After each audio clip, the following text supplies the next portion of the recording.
À celui qui vaincra, je donnerai de la manne cachée. Apocalypse 2,17. Daniel résolut dans son cœur de ne pas se souiller. C'est le secret pour mener une vie de victoire. Nous ne devons pas tolérer de souillure dans notre vie. La souillure interrompra la communion avec Dieu. Nous ne pouvons pas enlever la souillure par nos efforts. Cela ne peut se faire que par la simple foi dans l'efficacité du sang de Christ. Bien que l'ennemi essaie de nous souiller 1000 fois par jour, nous pouvons être constamment lavés par le sang et gardés de la souillure. Nous devons dire par la foi, je refuse d'être souillé, je veux être lavé. Oh Seigneur, je désire que ton sang me couvre et me purifie. De cette manière, nous serons capables de triompher de toute tentation. Daniel ne pouvait pas prévoir tout ce qui arriverait dans sa vie. Mais il savait que Dieu avait pour lui un grand dessein en réserve. Souvenez-vous que vous aussi vous êtes préparés par Dieu pour un grand dessein. Soyez donc, frères et sœurs en Christ, chers amis, auditeurs, auditrices, déterminés dans votre cœur à ne pas vous souiller, alors que les gens verront notre détermination et remarqueront la manière dont Dieu nous bénit. Ils prendront courage et tiendront ferme pour le Seigneur.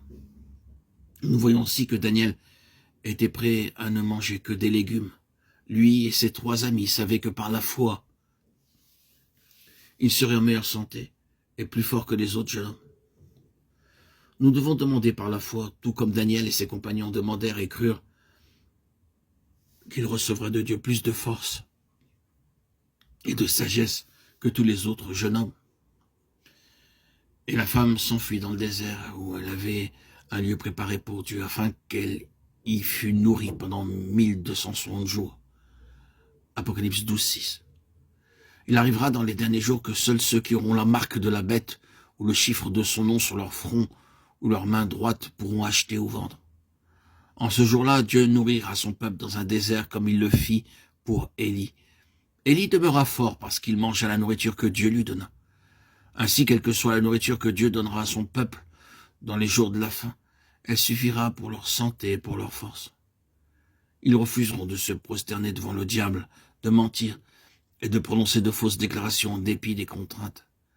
Si vous aussi vous désirez être un vainqueur, vous devez refuser de recevoir un avantage provenant du diable. Tous vos avantages doivent venir du ciel. Daniel 1, 13, 14, 15. Ces jeunes hommes demandèrent à l'officier de les mettre à l'épreuve pendant 10 jours. Dans la Bible, le chiffre 10 représente l'épreuve. 10 jours après, les visages de Daniel et de ses amis avaient bien un meilleur aspect, resplendissant comme de la gloire de Dieu. Si vous réclamez par la foi la bénédiction de Dieu sur tout ce que vous mangez et buvez, vous aurez plus de joie, d'énergie et de force que les autres. Croyez que Dieu peut vous bénir bien davantage au moyen d'une nourriture ordinaire et votre visage resplendira.